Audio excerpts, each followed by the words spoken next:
పిసినారి అత్త తెలివైన కోడలు 4వ భాగం. ఒకరోజు అనసూయమ్మకి ఒంట్లో కొంచెం నలతగా అనిపించింది. కొంచెం సేపు విశ్రాంతి తీసుకుంటే సర్దుకుంటుందిలే అని కాస్త మంచం పైన నడుం వాల్చింది. అంతలోనే తనకొక కల కూడా వచ్చింది. కలలో తన భర్త రాఘవయ్య కనిపించాడు. ఏమే అనసూయ, ఏంటి ఒంట్లో బాలేదా? అయ్యో పాపం. ఏమిటి పాపం? తమరి జాలి ఎవరికీ అవసరం లేదు. నన్ను ఒంటరిగా వదిలి వెళ్ళిపోయావుగా, ఇప్పుడెందుకో అంత ప్రేమ?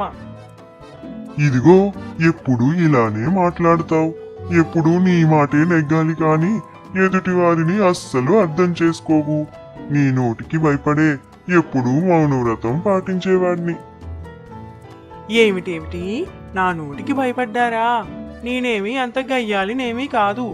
అలా అయితే నేను కూడా మౌనంగానే ఉంటాను. అనసూయమ్మ ఉలిక్కిపడి నిద్రలేచింది. తన భర్త ఫోటో వైపు చూస్తూ ఇలా అంది. ఏమయ్యా, ఈ మధ్య ఒంట్లో ఏం బాగుండట్లేదు. సర్లే, నువ్వు చెప్పినట్లు ఆ దేవుడికి మొక్కుకుని ఒకరోజు మౌనవ్రతం ఉంటాలే. అనసూయమ్మ తన ఇష్ట దైవాన్ని తలుచుకుని ఒకరోజు మౌనవ్రతం పాటించాలని అనుకుంది. ఇంట్లో వాళ్ళకి కూడా చెప్పింది. మరుసటి రోజు అనసూయమ్మకి మౌనవ్రతం. ఆ రోజు ఇలా మొదలైంది. అత్తయ్యా, అత్తయ్యా, కాఫీ ఇమ్మంటారా? ఓ, మర్చిపోయాను. ఇవాళ మీరు మౌనవ్రతం కదా, స్నానం చేసి పూజ అయ్యే వరకు ఏది ముట్టరేమో. సరే అత్తయ్య, వెళ్ళి వంటింట్లో పని చూసుకుంటాను. పళ్ళు తోముకొని కాఫీ తాగాలనుకున్నాను. ఈ అమ్మాయి పూజ కానిస్తే గాని ఏం పెట్టేటట్లేదు.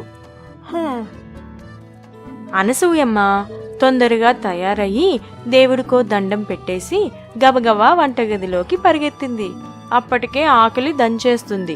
పైగా లేవడమే కాఫీ తాగిగాని గది నుండి బయటకు రాని అనసూయమ్మకి లావణ్య ఇంకో షాక్ ఇచ్చింది.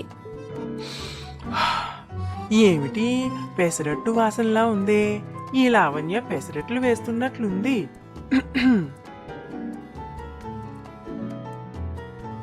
అత్తయ్య, ఇప్పుడే వేడి వేడి పెసరట్లు వేశాను, పెట్టి ఇమ్మంటారా? లేకపోతే నువ్వొక్కదానివే మొత్తం తింటావా?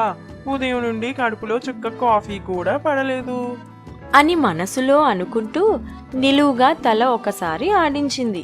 లావణ్య ఒక పెసరట్టు పళ్ళెంలో వేసి ఇచ్చింది.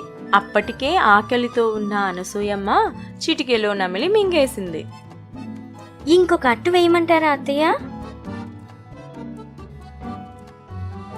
ఏ, మీరెప్పుడు 2 తింటారు కదా, ఒకటి సరిపోతుందా?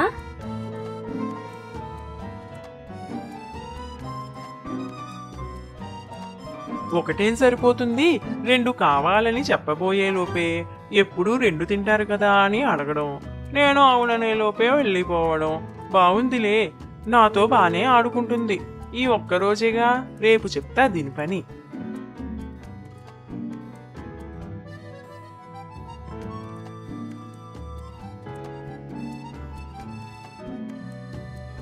ఇవాళ కడుపు నిండా పెసరట్లు తినొచ్చు, అత్తయ్య వద్దని కూడా చెప్పలేరు. అనసూయమ్మకి ఒక్కో క్షణం ఒక్కో యుగంలా అనిపించింది. ఎలానో ఆ పూట గడిచింది. అనసూయమ్మ, లావణ్య మధ్యాహ్నం టీవీ సీరియల్ చూస్తూ కూర్చున్నారు. టీవీలో ఉత్తమ కోడలు సీరియల్ వస్తుంది.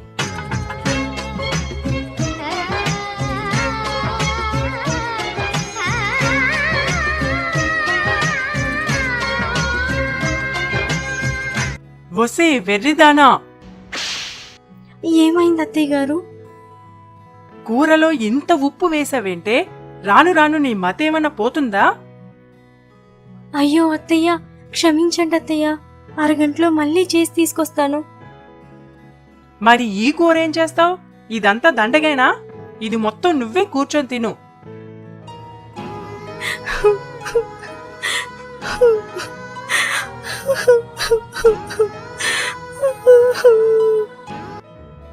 ఇలా ఉంటే గాని ఈ కోడళ్ళకి బుద్ధి రాదు.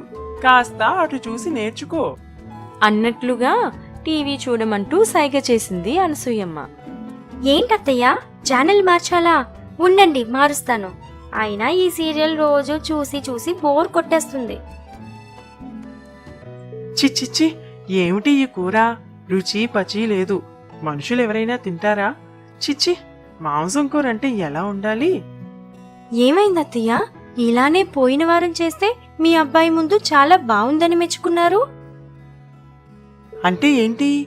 వాడుంటే నాకేమన్నా భయమా? అప్పుడు బావుంది కాబట్టి బావుందని చెప్పాను. ఇప్పుడు బాలేదు కాబట్టి బాలేదని చెప్తున్నాను. పోనీ ఇంకేదైనా కూర చేయమంటారా? మరి ఇదేం చేస్తావ్? చెత్తబుట్టలో వెయ్యు.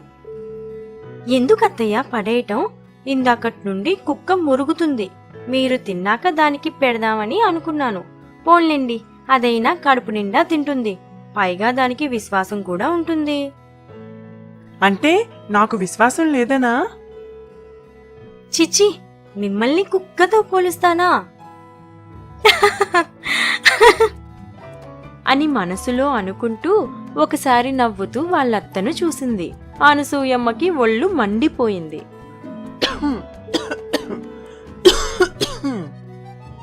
ఆగండి అత్తయ్య, మంచినీళ్ళు తీసుకొస్తాను. ఆహా, నవ్వుతూ టీవీ చూస్తావా? ఉండు, టీవీ కట్టేస్తాను. లావణ్య గబగబా వెళ్ళి నీళ్లు తెచ్చి ఇచ్చింది. అనసూయమ్మ నీళ్లు తాగి అక్కడే సోఫాలో నిద్రపోయింది. లావణ్య ఇంకా తన గదిలోకి వెళ్ళిపోయింది. సాయంత్రం కొడుకు లక్ష్మణ్ ఇంటికి వచ్చాడు. తన భార్య కోసం వేడివేడి పకోడీ, సమోసా, జిలేబీ తీసుకొని వచ్చాడు. లావణ్య, లావణ్య, ఇదిగో నీకిష్టమని వెంకన్న కొట్టు నుండి సమోసా జిలేబీ పట్టుకొచ్చాను. ఆ మాట వినగానే అనసూయమ్మ అక్కడికి వచ్చింది. హ్మ్, ఏంటమ్మా నీరసంగా ఉన్నావు? అన్నం తినలేదా? ఇవాళ మౌనవ్రతమేగా, ఉపవాసం ఏం కాదుగా. నువ్వు వచ్చి తిను. ఇవాళ అత్తయ్య సరిగ్గా తినడమే లేదు. ఏం అడిగినా వద్దంటూ తలూపుతున్నారు. అవునా అమ్మా, వద్దన్నావా? ఎందుకమ్మా, ఏం తినాలని లేదా? పోన్లే, ఒంట్లో కొంచెం నలతగా ఉందేమో, వెళ్ళి పడుకో. ఏరా వెదవా, నువ్వు కూడానా? అవునన్నా కాదన్నా ఎలా తలాడించినా మీకు నచ్చినట్టే అర్థం చేసుకుంటున్నారు. పైగా నా పైన వెదవ జాలొకటి. ఉమ్మ్. అంటూ మనసులో గొనుక్కుంటూ తన గదిలోకి వెళ్ళిపోయింది. ఏంటయ్యా రాఘవయ్యా, మౌనవ్రతం అంటూ నా నోరు ముయ్యించి చోద్యం చూస్తున్నావా?